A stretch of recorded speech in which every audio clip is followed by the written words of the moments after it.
inquadrato? Un po' alto, eh. Sono io troppo alto? Un po' avanti. Vai un po' indietro, più che altro, Indietro. proprio contro il muro. Esatto, così va bene. Non so se resta un po' scuro, vabbè. Non lo so, guarda un po' il riflesso. Se la sedia, se vedi il blu della sedia è buono. No, va bene, era un po' scuro il... Sì. Ok. Ma c'hai quel giochino figo anche tu, eh? Sì.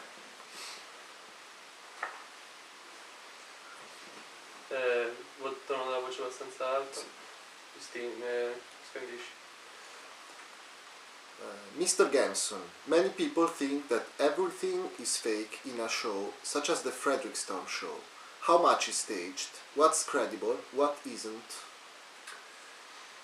Well, the short answer is a lot of it is loosely scripted, and there's plenty of room for fake guests to make it on the air. But the vast majority of guests are real people who want to be on television. The producers are very competitive. I mean, with one another. They have to produce multiple shows a week, they field calls from thousands of prospective guests, and they do not have all that much invested in the truth. So it's easy enough to fake them out. But from the producer's point of view, the point is less to be credible than to be amusing and at last plausibly true. Talk shows live in between fake and real. They want emotion, so you have to let people depart from the script to get emotion that's spontaneous and real. Producers often rev up their guests. They keep them in separate dressing rooms, tell them how the other person said all these awful things about them, encourage them to be aggressive and to get in there and say what they need to say. So in the end, people are playing themselves extra big and extra angry. Fake and real.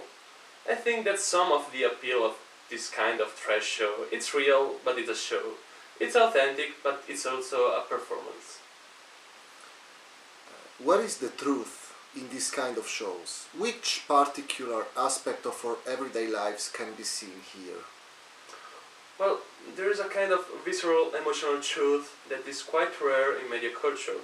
The authentic or authentic seeming emotional moment is gold for the shows, and they set things up to increase the chances those moments will arise. And often they succeed. You can almost see when a switch is flipped for someone, and suddenly they are in the emotional moment, and of course the camera zooms in. I've seen the pain of gay, the pain of lesbian and bisexual teenagers, and their pride too, come across stronger on talk shows than anywhere else in media culture, which tends to sanitize emotion.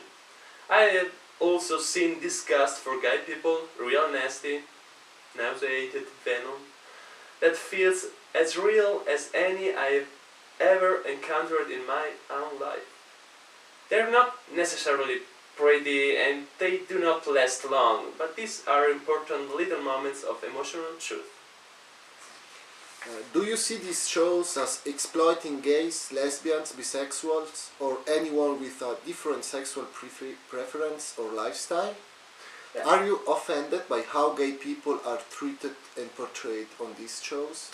Well, of course, offended and thrilled and disgusted and elated. It's a given that these shows exploit people. I mean, commercial TV, especially reality TV, including the news, is about exploiting people for profits. On talk shows and trash shows too, it's mainly the different who are used to attract an audience, which is then sold to advertisers. And of course that often offends me. Nobody gets treated particularly well by the shows, and the way lesbian, transsexual, gay, bisexual people are often set up on talk shows, examples abound in the book, often disturbs and upsets to me. But exploitation is the starting point for me, not the conclusion, partly because so much else is going on at the same time. I'm interested in the fact that exploitation is exactly what has increased the diversity of racial and economic backgrounds of the gay people you see on the screen, for example, or in the fact that anti-gay big bigots are turned into freaks by the show as well, often in ways that make the sex and gender outsiders look just fine. Thank you very much. You're welcome. Bene. Via che sei già in ritardo. 5 minuti, perfetto.